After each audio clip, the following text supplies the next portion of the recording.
Hello दोस्तों, तो कैसे हैं आप? आपका हार्दिक स्वागत है हमारे यूट्यूब चैनल देवभूमि एग्जाम पॉइंट में। तो फ्रेंड्स देखिए, आज हम यहाँ पर जो है इन्वायरमेंट से यहाँ पर बहुत ही इंपॉर्टेंट क्वेश्चंस आपके लिए लाए हैं।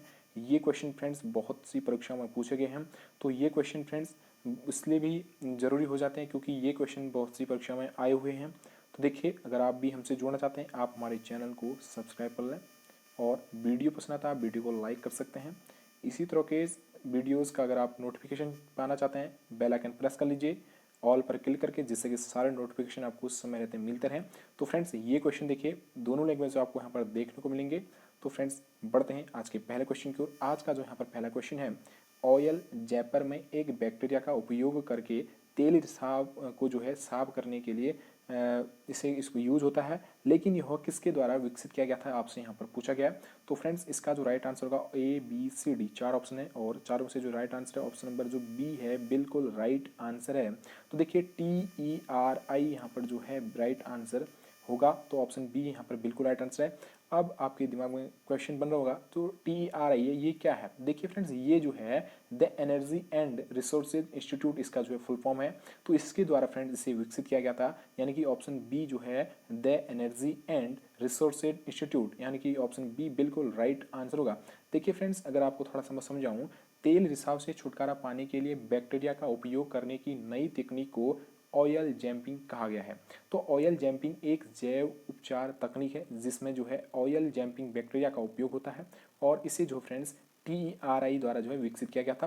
तो TERI का अगर आपसे फुल फॉर्म भी कहीं पूछा गया, तो TERI का फुल फॉर्म होता है the energy and resources institute, यानी कि ऑप्शन नंबर जो बी है बिल्कुल राइट आंसर होगा। The energy and resources institute यहाँ पर बिल्कुल राइट आंसर है। नेक्स्ट क्वेश्चन देखिए फ्रेंड्स, नेक्स्ट क्वेश्चन आता है क्वेश्चन नंबर, देखिए इन्वायरमेंट के क्वेश्चन है, बहुत ही बढ़िया क्वेश्चन है फ्रेंड्स, दोनों लैंग्वेज में आपको देखने को मिलेंगे। देखिए क्वेश्चन कहता है, निम्नलिखित में से कौन सी गैस जुगाली करने वालों बायोमास जलने, दीमक, लैंडफिल और कोयला खनन द्वारा जारी की जाती है? तो फ्रेंड्स आपसे यहाँ पर क्वेश्चन नंबर पूछा गया, देखिए थोड़ा सा प्रिंट यहाँ लैंग्वेज में थोड़ा दिक्कत हो रही है, तो फ्रेंड्स आप इसे समझ सकते हैं। तो इसका जो राइट आंसर होगा ऑप्शन नंबर जो बी है मीथेन, बिल्कुल राइट आंसर, जो मीथेन है बिल्कुल राइट आंसर होगा।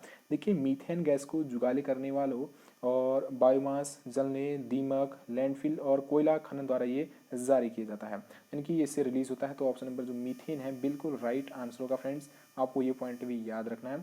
तो ऑप्शन बी बिल्कुल राइट आंसर है। नेक्स्ट क्वेश्चन देखिए, क्वेश्चन नंबर यहाँ पर आता है, क्वेश्चन जो तीसरा यहाँ पर पूछता है कि वायुमंडलीय तापमान को बनाए रखने में निम्नलिखित में से किस गैस की महत्वपूर्ण भूमिका है, आपसे यहाँ पर पूछा गया है। तो friends A B C D चार ऑप्शन दे रखे हैं, तो वायुमंडलीय तापमान को बनाए रखने में निम्नलिखित में से किस गैस की महत्वपूर्ण भूमिका है, आपसे यहाँ पर पूछा गया। तो फ्रेंड्स का जो राइट आंसर है ऑप्शन नंबर जो यहाँ पर डी है, कार्बन डाइऑक्साइड, यानी कि CO2 की बात करें बिल्कुल राइट आंसर है, कार्बन डाइऑक्साइड यहाँ पर राइट आंसर होगा। तो देखिए जो कार्बन डाइऑक्साइड है गैस जो है अवरक्त विकिरण को अवशोषित कर सकती है, और कार्बन डाइऑक्साइड की इस गुण ने जो है पृथ्वी पर तापमान को मध्यम स्तर पर ये बनाए रखने में मदद की है फ्रेंड्स, आप इसे समझ सकते हैं। और इस ग्रह पर जो है जीवन के अस्तित्व के लिए पृथ्वी का माध्यम जो मध्यम तापमान ये आवश्यक है। तो यहाँ देखिए जो है इस ग्रह पर अगर जीवन अगर आपको सही रखना है तो अस्तित्व में के लिए, तो जो पृथ्वी का जो मध्यम तापमान है जो है CO2 जो है इसे इसमें महत्वपूर्ण भूमिका निभाती है, यानी कि जो ऑप्शन बी है इनके डी है कार्बन डाइऑक्साइड यहाँ पर बिल्कुल राइट आंसर होगा। तो बढ़ते हैं नेक्स्ट क्वेश्चन की ओर। क्वेश्चन नंबर यहाँ पर नेक्स्ट आता है, देखिए आपसे यहाँ पर पूछा गया है, तो क्वेश्चन यहाँ से पूछता है कि स्टॉकहोम कन्वेंशन का उद्देश्य मानव स्वास्थ्य और जैविक पर्यावरण को निम्नलिखित प्रदूषकों में से किससे बचाना है? तो स्टॉकहोम कन्वेंशन का उद्देश्य जो है मानव स्वास्थ्य और जैविक पर्यावरण को निम्नलिखित प्रदूषकों में से किससे बचाना है, आपसे यहाँ पर पूछा गया। तो देखिए फ्रेंड्स, आपको इसका उद्देश्य जो है बताना है, तो क्या इसका वो है, तो फ्रेंड्स इसका जो राइट आंसर है ऑप्शन नंबर जो बी है, अचिरस्त जैविक प्रदूषक यहाँ पर बिल्कुल राइट आंसर होगा। परसिस्टेंट ऑर्गेनिक पोल्यूटेंट्स, यहाँ पर जो ऑप्शन नंबर बी है बिल्कुल राइट आंसर है। देखिए जो स्टॉकहोम कन्वेंशन एक जो है एक वैश्विक संधि है, क्या है ये, आप समझ रहे होंगे जो स्टॉकहोम कन्वेंशन है फ्रेंड्स, ये क्या है, एक वैश्विक क्या है, वैश्विक संधि है, क्या है, वैश्विक संधि है, जो फ्रेंड्स जिसका जो है उद्देश्य जो है मानव स्वास्थ्य और पर्यावरण को लगातार जैविक प्रदूषकों के प्रभाव से बचाना है। तो फ्रेंड्स आप इसे समझ सकते हैं। तो इसका उद्देश्य क्या है? तो इसका उद्देश्य मैंने बताया कि मानव स्वास्थ्य और पर्यावरण को लगातार जैविक प्रदूषकों के प्रभाव से बचाना इसका उद्देश्य है। और स्टॉकहोम कन्वेंशन एक जो है एक वैश्विक संधि है। क्या है? वैश्विक संधि है। और कन्वेंशन जो फ्रेंड्स ये 17 मई 2004 को लागू हुआ। कन्वेंशन कब लागू हुआ था? जो 17 मई 2004 को, तो 17 मई 2004 को लागू हुआ। आप इसे समझ सकते हैं कन्वेंशन। तो स्टॉकहोम कन्वेंशन कब लागू हुआ था? 17 मई 2004 को। सिंपल सा क्वेश्चन आ सकता है, पूछ सकता है कि ये कब स्टार्ट हुआ, कब शुरू हुआ? तो आप इसे जो है 17 मई 2004 को इसका राइट आंसर मानेंगे। तो ऑप्शन नंबर यहाँ पर जो है हमारा जो बी है बिल्कुल राइट आंसर होगा। परसिस्टेंट ऑर्गेनिक पॉल्यूटेंट्स यहाँ पर बिल्कुल राइट आंसर है। तो बढ़ते हैं नेक्स्ट क्वेश्चन की ओर, ज़्यादा देर नहीं करते हैं। नेक्स्ट क्वेश्चन आता है, देखिए क्वेश्चन जो है आपसे पूछता है रामसर कन्वेंशन संरक्षण और टिकाऊ उपयोग के लिए एक अंतर्राष्ट्रीय संधि है। तो क्या है फ्रेंड्स? आपसे यहाँ पर पूछा गया। ऑप्शन नंबर ए जंगल, ऑप्शन बी का ग्रास युक्त भूमि, ऑप्शन सी महासागर, ऑप्शन नंबर डी आर्द्र भूमि। तो देखिए फ्रेंड्स क्या है रामसर कन्वेंशन, आप इसे समझ सकते हैं। रामसर कन्वेंशन फ्रेंड्स बहुत से क्वेश्चन यहाँ से बनते हैं, आपको याद रखना है। तो रामसर कन्वेंशन की बात हो रही है। तो रामसर कन्वेंशन संरक्षण और टिकाऊ उपयोग के लिए एक अंतर्राष्ट्रीय संधि है। तो किससे संबंधित है आपसे यहाँ पर पूछा गया, तो आपको याद रखना है। तो फ्रेंड्स का जो राइट आंसर है वेटलैंड्स, सरल सा क्वेश्चन है। वेटलैंड्स आर्द्र भूमि बिल्कुल राइट आंसर होगा, ऑप्शन नंबर डी।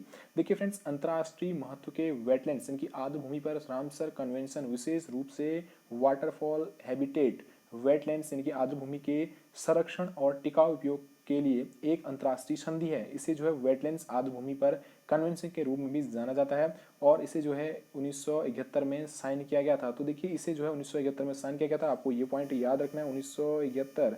आप मुझे कमेंट बताएंगे कि आर्द्र भूमि दिवस कब मनाया जाता है। तो देखिए आर्द्र भूमि दिवस की बात करें तो फ्रेंड्स ये मनाया जाता है 2 फरवरी को, ये आर्द्र भूमि दिवस मनाया जाता है। आपको याद होना चाहिए। तो फ्रेंड्स यहाँ पर जो राइट आंसर है वो ऑप्शन नंबर डी वेटलैंड्स यहाँ पर बिल्कुल राइट आंसर होगा। तो वेटलैंड्स यानी कि आर्द्र भूमि यहाँ पर बिल्कुल राइट आंसर है। तो बढ़ते हैं नेक्स्ट क्वेश्चन को। क्वेश्चन नंबर देखिए यहाँ पर 38 आता है। तो क्वेश्चन नंबर 38 आपसे क्या कहता है, ग्लोबल वार्मिंग के कारण समुद्र के बढ़ते स्तर के पीछे निम्न में से कौन सा यहाँ पर कारण है, आपसे यहाँ पर पूछा गया। तो फ्रेंड्स यहाँ पर जो देखिए इसका जो राइट आंसर होगा वो होगा यहाँ पर देखिए, अगर आप थोड़ा सा समझें तो क्वेश्चन को समझ कर आप राइट आंसर देंगे। तो यहाँ पर देखिए समुद्री विस्तार, अधिक ऊंचाई पर ग्लेशियरों का पिघलना, बर्फ की परत से बर्फ का तेजी से ढीला होना या छोड़ना, ऑप्शन डी भी कहता है उपरोक्त में से सभी। तो फ्रेंड्स का जो राइट आंसर का ऑप्शन नंबर डी होगा। ये सभी जो है इसके कारण है, आप इसे समझ सकते हैं। तो देखिए ग्लोबल वार्मिंग के 3 मुख्य कारणों में वैश्विक समुद्र का स्तर बढ़ना है, महासागरों का विस्तार है, बर्फ की चादरें बर्फीली से तेजी से बर्फ को खो देती हैं, और उच्च ऊंचाई पर ग्लेशियर भी पिघल जाते हैं। तो देखिए इसका जो जो पूरा जो यहाँ पर वो है राइट आंसर होगा ऑप्शन नंबर डी होगा। तो ऑप्शन यहाँ पर जो है उपरोक्त सभी बिल्कुल राइट आंसर है। देखिए नेक्स्ट क्वेश्चन आता है क्वेश्चन नंबर, देखिए क्वेश्चन नंबर यहाँ पर पूछता है कि निम्नलिखित में से क्या पर्यावरणीय आंदोलनों के रूप में माना जाता है। देखिए यहाँ पर निम्नलिखित में से क्या पर्यावरणीय आंदोलनों के रूप में जाना जाता है, क्वेश्चन नंबर यहाँ पर आपसे पूछता है। देखिए ऑप्शन नंबर ए कहता है मूक घाटी आंदोलन, ऑप्शन बी कहता है नर्मदा बचाओ आंदोलन, ऑप्शन सी कहता है चिपको आंदोलन, ऑप्शन डी कहता है बी एंड सी यानी कि दोनों। तो बी और दोनों आपसे यहाँ पर क्वेश्चन पूछता है। तो इसका राइट आंसर आपको बताना है। देखिए फ्रेंड्स इसका जो राइट आंसर है ऑप्शन नंबर डी, देखिए बिल्कुल राइट आंसर है बी और सी, यानी कि देखिए नर्मदा बचाओ आंदोलन और चिपको आंदोलन यहाँ पर बिल्कुल राइट आंसर है। तो ये जो था पर्यावरणीय आंदोलन के रूप में इन्हें माना जाता है। तो फ्रेंड्स आप इसे समझ सकते हैं, नर्मदा बचाओ आंदोलन ये भी इंपॉर्टेंट है, और चिपको आंदोलन ये भी इंपॉर्टेंट है। देखिए आप मुझे कमेंट में बताइए कि नर्मदा बचाओ आंदोलन कब हुआ था और चिपको आंदोलन कब हुआ था। देखिए ये किस किस से संबंधित है, आप इसे मुझे कमेंट में प्लीज़ बताना। तो देखिए अगर आपको नहीं आता होगा तो आप मुझे फिर भी बताना, मैं इसका पूरा जो डिटेल से नेक्स्ट वीडियो में आपको पूरा डिटेल दूंगा इसका। तो फ्रेंड्स यहाँ पर देखिए ऑप्शन नंबर जो डी है बिल्कुल राइट आंसर होगा। तो फ्रेंड्स अगर थोड़ा सा इसके बारे में समझें, देखिए जो नर्मदा बचाओ आंदोलन है एक भारतीय सामाजिक आंदोलन है। तो मैं ही बता देता हूँ, कोई बात नहीं। तो देखिए जो अगर मैं थोड़ा सा इस पर डिस्कस करूँ तो जो नर्मदा बचाओ आंदोलन है ना, नर्मदा बचाओ आंदोलन जो है एक भारतीय सामाजिक आंदोलन है जो नर्मदा नदी के पार कई बड़ी बांध परियोजनाओं के खिलाफ ये देसी आदिवासियों, किसानों, पर्यावरणविदों और मानवाधिकार कार्यकर्ताओं द्वारा चलाया गया था। तो फ्रेंड्स ये जो है आप इसे समझ सकते हैं। तो सिंपली भाषा में समझाऊं तो नर्मदा नदी के पार जो है कई बड़े बांध यहाँ पर जो है बांध बनाए जाने के जो न बनाए करके यहाँ पर जो विरोध हुआ था। तो यहाँ पर जो है बहुत से लोगों ने इसका विरोध किया, आदिवासियों ने किया, किसानों ने किया, पर्यावरणविदों और मानवाधिकार कार्यकर्ताओं द्वारा ये चलाया गया था नर्मदा बचाओ आंदोलन, जो गुजरात, मध्य प्रदेश और महाराष्ट्र राज्यों से होकर बहती है। आप इसे समझ सकते हैं गुजरात, मध्य प्रदेश और महाराष्ट्र राज्य से होकर ये बहती है। और चिपको मूवमेंट का यहाँ बात करें, यानी कि चिपको मूवमेंट जो है ये फ्रेंड्स, चिपको मूवमेंट या चिपको आंदोलन जो फ्रेंड्स ये भारत में जंगलों के संरक्षण या वृक्षों के संरक्षण के लिए चला गया था, आंदोलन था, और जहां लोग पेड़ों को काटने से रोकते थे। तो चिपको आंदोलन किससे संबंधित है? ये है जंगलों से संबंधित है, जो भारतवर्ष में चला गया था। और जो नर्मदा बचाओ आंदोलन था, ये उस नदी के पार यानी कि नर्मदा में बांध बनाने के विरोध में जो ये मानवाधिकार कार्यकर्ताओं द्वारा ये चला गया आंदोलन था। तो फ्रेंड्स यहाँ पर जो इसका राइट आंसर होगा ऑप्शन नंबर जो डी है, बी और सी यहाँ पर बिल्कुल राइट आंसर है। तो बढ़ते हैं नेक्स्ट क्वेश्चन की ओर। क्वेश्चन नंबर देखिए, यहाँ पर नेक्स्ट क्वेश्चन आता है। देखिए क्वेश्चन कहता है कोयला खनन गतिविधियों के माध्यम से निम्न में से कौन सी बड़ी गैस निकलती है जिसका पर्यावरण पर गंभीर प्रभाव पड़ता है? आपसे यहाँ पर पूछा गया कोयला खनन गतिविधियों के माध्यम से निम्न में से कौन सी बड़ी गैस निकलती है जिसका कारण जो है पर्यावरण पर गंभीर प्रभाव पड़ रहा है। तो friends A B C D 4 option दे रखे हैं और चारों में से जो इसका राइट आंसर होगा आपको यहाँ पर इसका बताना है। देखिए जो ऑप्शन डी है ना, बिल्कुल राइट आंसर है, ए और बी। तो ए क्या है? Carbon dioxide. बी क्या है? Methyl isocyanate. देखिए मिथाइल आइसोसाइनेट इसलिए भी इंपॉर्टेंट हो जाता है कि भोपाल गैस त्रासदी में किस गैस का रिसाव हुआ था, आपसे ये क्वेश्चन पूछा जा सकता है। तो फ्रेंड्स इसे आप नोट कर लीजिए, मिथाइल आइसोसाइनेट यहाँ पर बिल्कुल राइट आंसर होगा। तो देखिए ये जो है कार्बन डाइऑक्साइड और मिथाइल आइसोसाइनेट जो है ये कोयला खनन गतिविधियों के माध्यम से जो है बड़ी मात्रा में गैस निकलती है और जिसका जो असर जो है पर्यावरण पर गंभीर रूप से पड़ता है। तो यहाँ पर जो डी है बिल्कुल राइट आंसर होगा। तो बढ़ते हैं फ्रेंड्स नेक्स्ट क्वेश्चन को। यहाँ पर क्वेश्चन आता है, देखिए डीपली हम समझ रहे हैं पर्यावरण के क्वेश्चन को, आप इसे जो है नोट डाउन कर सकते हैं। तो यहाँ पर देखिए क्वेश्चन यहाँ पर आता है, निम्नलिखित दो में से किसको भारत के कुछ हिस्सों में पीने के पानी में प्रदूषक के रूप में पाया जा सकता है? तो इसे यहाँ पर आपसे क्वेश्चन पूछा गया। तो फ्रेंड्स इसका जो राइट आंसर होगा ऑप्शन नंबर जो ए है ना, आर्सेनिक और फ्लोराइड, बिल्कुल राइट आंसर है, आर्सेनिक और फ्लोराइड यहाँ पर सही हो जाएगा।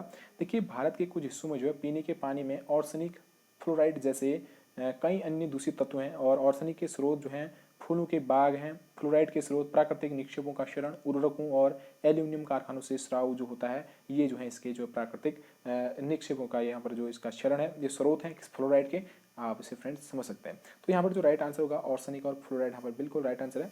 तो बढ़ते हैं फ्रेंड्स नेक्स्ट क्वेश्चन के। क्वेश्चन नंबर यहाँ पर आता है, तो आप यहाँ पर क्वेश्चन देखिए, इंपॉर्टेंट क्वेश्चन है, आपको ये इसे भी समझना है।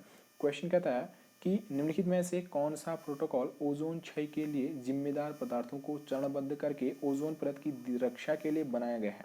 तो देखिए निम्नलिखित में से कौन सा प्रोटोकॉल जो है ओजोन क्षय के लिए जिम्मेदार पदार्थों को चरणबद्ध करके ओजोन परत की रक्षा के लिए यहाँ पर बनाया गया है, आपसे यहाँ पर पूछा गया है।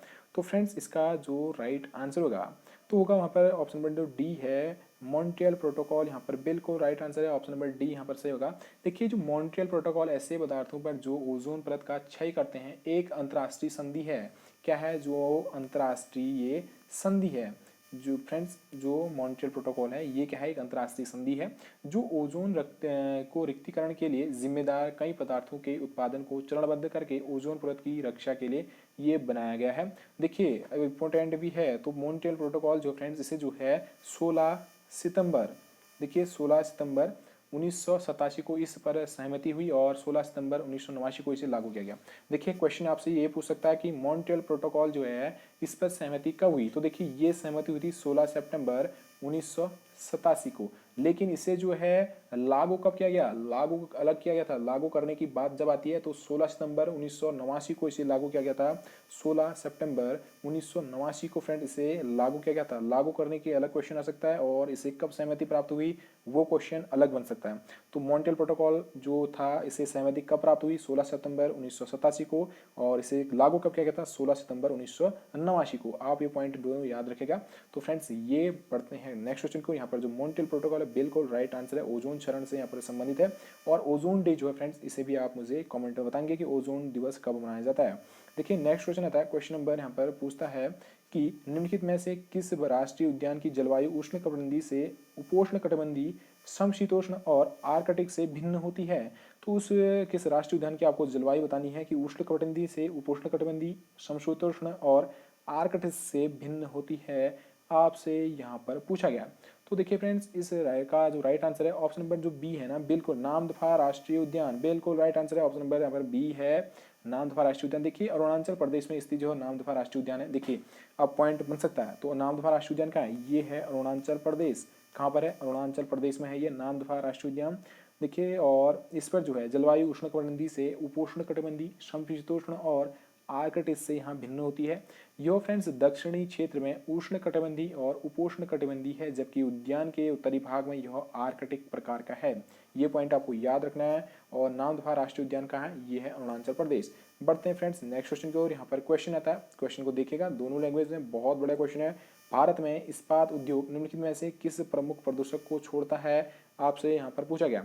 तो फ्रेंड्स इसका जो राइट आंसर है ऑल ऑफ द अबव, यानी कि उपरोक्त में से सभी यहाँ पर बिल्कुल राइट आंसर है। देखिए नाइट्रोजन के ऑक्साइड, कार्बन के ऑक्साइड, सल्फर के ऑक्साइड यहाँ पर बिल्कुल राइट आंसर होगा। तो देखिए स्टील की भट्टी, अगर थोड़ा सा हम डिटेल से समझें तो स्टील की भट्टी में कोक लौह अयस्क के साथ प्रतिक्रिया करता है और लोहे को रिलीज करता है और CO और CO2 गैसों का उत्पादन करता है, और कोयले के उपयोग के कारण SOx और NOx जैसे प्रदूषक भी रिलीज होते हैं। ये पॉइंट आपको डायरेक्टली याद होना चाहिए। तो फ्रेंड्स बढ़ते हैं नेक्स्ट क्वेश्चन की ओर। देखिए क्वेश्चन आता है यहाँ पर, निम्नलिखित में से कौन सी घटना पृथ्वी पर कार्बन चक्र में कार्बन डाइऑक्साइड गैस छोड़ती है। तो यहाँ पर आपसे पूछा गया है, तो निम्नलिखित में से कौन सी घटना पृथ्वी पर कार्बन चक्र में कार्बन डाइऑक्साइड गैस जोड़ती है। देखिए इसका इंपोर्टेंट राइट आंसर क्या होगा। तो फ्रेंड्स इसका जो राइट आंसर है वो है ऑप्शन नंबर डी। तो ऑप्शन डी कहता है ए और सी, यहाँ पर जो बिल्कुल राइट आंसर है बोथ ए एंड सी। तो देखिए तो ए एंड सी अगर आप सुनते हैं स्वच्छवास, ऑप्शन यहाँ पर सी है ज्वालामुखी विस्फोट। तो फ्रेंड्स देखिए अगर थोड़ा सा समझें तो कार्बन डाइऑक्साइड जो है CO2 पृथ्वी के वायुमंडल में एक महत्वपूर्ण ट्रेस गैस है, और यह कार्बन चक्र का एक अभिन्न अंग भी है। देखिए क्योंकि एक जैव रासायनिक चक्र है। श्वसन प्रक्रिया जब जिसके दौरान कार्बनिक भोजन मुख्य रूप से ग्लूकोज को कोशिका में मौजूद होता है, जो सरल पदार्थों में टूट जाता है और कार्बन डाइऑक्साइड और ऊर्जा को मुक्त करता है, जबकि एक ज्वालामुखी से विस्फोट से पूरे मानव इतिहास की तुलना में 10,000 गुना अधिक कार्बन डाइऑक्साइड गैस वातावरण में आती है। ये पॉइंट आपको याद होना चाहिए, 10,000 फ्रेंड्स यहाँ पर पॉइंट याद होना चाहिए। तो फ्रेंड्स देखिए इसका जो राइट आंसर होगा वो है option number D. Next question देखिए यहाँ पर आता है कि क्वेश्चन कहता है यहाँ पर, निम्नलिखित में से कौन सी गैस ओजोन परत के क्षय के लिए जिम्मेदार है। तो देखिए ओजोन परत का जो क्षय हो रहा है तो उसके लिए यहाँ पर कौन सी गैस यहाँ पर जिम्मेदार है, आपसे यहाँ पर पूछा गया। तो फ्रेंड्स इसका जो राइट आंसर है सिंपल सा क्वेश्चन है, क्लोरोफ्लोरोकार्बन। देखिए बहुत बार हम इसको पढ़ चुके हैं। क्लोरोफ्लोरोकार्बन ये जो है ओजोन क्षय का मुख्य रूप से जो है मानव निर्मित पदार्थ एक का परिणाम है। देखिए बहुत ही इससे जो है क्षय हो रहा है इसको ओजोन को। तो मनुष्यों ने जो है वायुमंडल में गैसों और रसायनों को छोड़ा है, जिन्होंने ओजोन परत की को तेजी से नष्ट कर दिया है, और ओजोन परत से जो है विनाश जो है यहाँ पर होना शुरू हो गया। तो इसके लिए जो सबसे अधिक जिम्मेदार जो रसायन है वो है क्लोरोफ्लोरोकार्बन, यानी कि CFC यहाँ पर बिल्कुल राइट आंसर है। तो आप इसे CFC करके भी याद रखें कि CFC किसे कहते हैं, क्लोरोफ्लोरोकार्बन। तो देखिए फ्रेंड्स आज देखिए हमने जो है यहाँ पर इंपोर्टेंट क्वेश्चन पर डिस्कस की। देखिए एक क्वेश्चन पढ़ा, लेकिन हमने एक क्वेश्चन के साथ 3-4 क्वेश्चन ऐसे तैयार किए जो परीक्षा में विशेषतर पूछे जाते हैं। तो फ्रेंड्स ये इंपोर्टेंट क्वेश्चन जो है इन्वायरमेंट से बहुत इंपॉर्टेंट क्वेश्चन है, सभी परीक्षा में पूछे भी जाते हैं, 1-2 क्वेश्चन पूछा ही जाता है। तो आपको जो है इन्हें याद रखना है। और वीडियो पसंद आएगा तो आप वीडियो को प्लीज़ लाइक कर दीजिए। अभी तक हमारा चैनल आपने सब्सक्राइब नहीं किया, चैनल को प्लीज़ सब्सक्राइब कर लें, इस चैनल की सदस्यता लीजिएगा और बेल आइकन प्रेस कर लें, जिससे कि सारे नोटिफिकेशन आपको समय रहते मिलते रहें। देखिए ऑल पर आपको क्लिक करना है और ऑल पर क्लिक करके आप जो है इसे छोड़ दीजिए, आपको सारे नोटिफिकेशन आपको समय रहते मिलते रहेंगे। इस चैनल के माध्यम से आपको सभी तरह की परीक्षाओं की तैयारी की जाती है। तो फ्रेंड्स मिलते हैं नेक्स्ट वीडियो में, तब तक ढेर सारी शुभकामनाएं।